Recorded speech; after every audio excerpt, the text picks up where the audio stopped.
Okay, I'm ready for another question.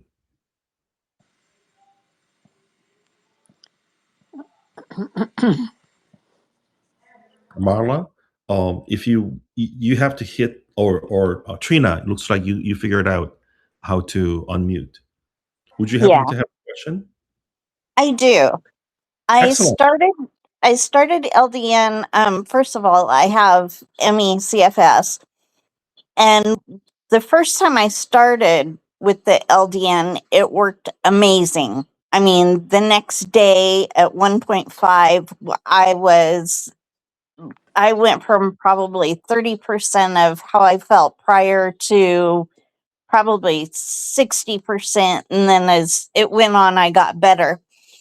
Um, anyway, then about a year and a half later, it quit working. So I have stopped taking it for a month and then started at the 1.5 again. I'm all the way up to 26. And 26 it's, milligrams? yes. Okay. And I still, when I say quit working, it's working for, I get restless leg. So it's Yeah, working yeah, for the restless leg, but it's not giving me the energy anymore.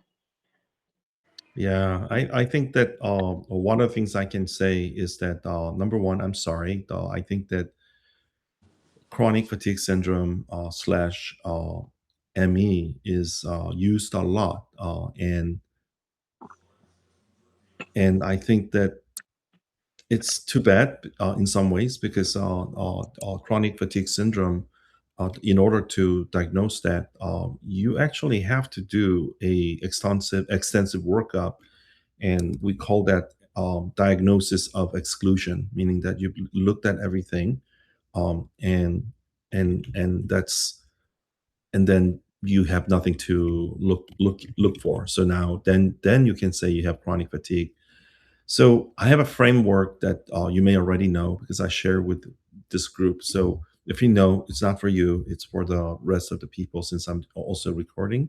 But basically, when people say they're tired, and then you can try different things. You can do cortisol support. You can do, and there are many ways of doing it. But after usual things fail, you do have to look at sleep, hormone, hidden infections, nutrition, endocrine, and autoimmune. And most people don't get that kind of workup, and so then we don't know what is really going on. I mean, do you know about your cortisol level? Do you know about your complete thyroid panel? Do you know about your autoimmune disease? Do you know about your viral titers? Do you know your Lyme status?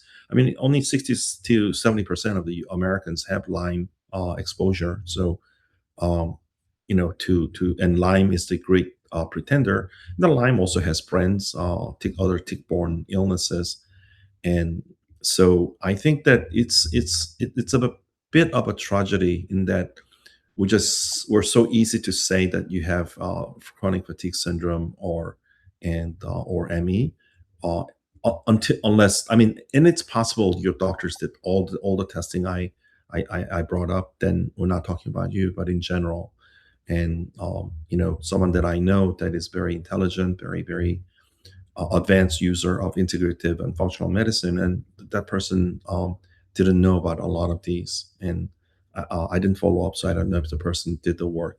And the difficulty part about this workup is that usually some of it is covered by insurance, but majority of functional medicine testing is not covered by insurance, and so that becomes a barrier. And for example, Lyme testing, that alone can be several $1,000 testing if you do a very good testing. And most people do no testing or crappy testing. And the other part that people have to remember is that if it's negative, it's not helpful. It's only helpful if it's positive because the prevalence is so high. And if you use CDC criteria, then I don't think I've seen any Lyme disease so far.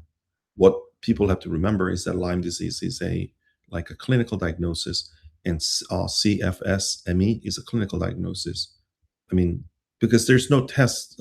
Trina, correct me if I'm wrong, but there's not a test that you do and it's a blood test or diagnostic test in imaging, and they look at it and say, "Oh my God, you have chronic fatigue slash ME," right? There's not a Right. test like that. So I think that there is a bit of a disservice because the word goes out, but when I talk to people about workup, very few people have that level of workup. And if people have that level of workup and they still feel not the way they should, I would say that the chances of anything working on those people are not very high. But Okay. I mean, there are people who come to me and say, "Oh, I can't sleep, and I wonder why I'm tired." Or when I do the hormone, it's like, thyroid is out of whack. I wonder why I'm tired. Or there are a lot of hidden infections that has not been addressed. I wonder why I'm tired. Or look at the nutrition status. They have a lot of things wrong with them, and they say, "Why? I wonder why I'm tired." Same thing with autoimmune. It's very tiring to have your immune system trying to kill you. So that's why there's a lot, and the people who have MCAS, I don't know if any one of you have MCAS. If you have mast cell activation syndrome, oh my God, there's nothing like that. I mean, if I get exposed to it, to mold, I can't like stop yawning, and then I can sleep for like 12 hours, 18 hours.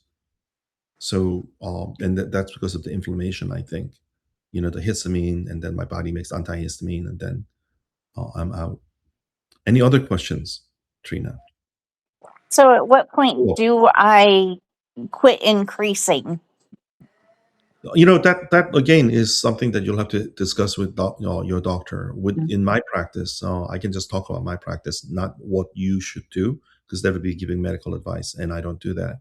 So ask your doctor. But in my practice, again, I think that I discuss with my patient, and then we come to a discussion, and we discuss when we should stop. Usually about 25 milligram, 24 milligram is a good place to stop, unless they have neuropathy. Neuropathy, I go a little higher. And there are studies that show that for tinnitus, the dose needs to be a little higher. So does that Okay. make sense, what I'm saying? It does, and I do have the tinnitus also, so but it Then you have hasn't more taken. reason. So talk to your doctor. Talk to your doctor, and scholar.google.com, tinnitus, LDN, and then there's a study that 3 doses were used, and all the LDN doses were helpful, but higher doses showed to be more helpful. So that's helpful to know. Okay, I have talked to my doctor, and at this point, he has said he doesn't normally prescribe higher than 10. He Yeah, says, but it's not going to hurt to go higher. So or go ahead and do what you want to do because it's not going to hurt you. and I think that's a more enlightened view rather than I'm the doctor, do it my way. I think that is, um, in my opinion. I mean, like, they want to follow the books, then I'm terrible. I'll ask them, how many books have you written? I've only written about 3. How many books have you written on LDN? And I'm sure they have not written one book. So then they can't go by the book, because even the book, my book, first book, and the last book, very different. And my LDN primer to 2025, which was free, that and my first book, very different. How about 2025 and my last book, very different. And there's only 1 year different, but there's a lot more different. So I can't keep up with the change. So now what I do is I use uh, I use the blog, IFM Synergy, and that's how I try to keep up, because otherwise I can't keep up.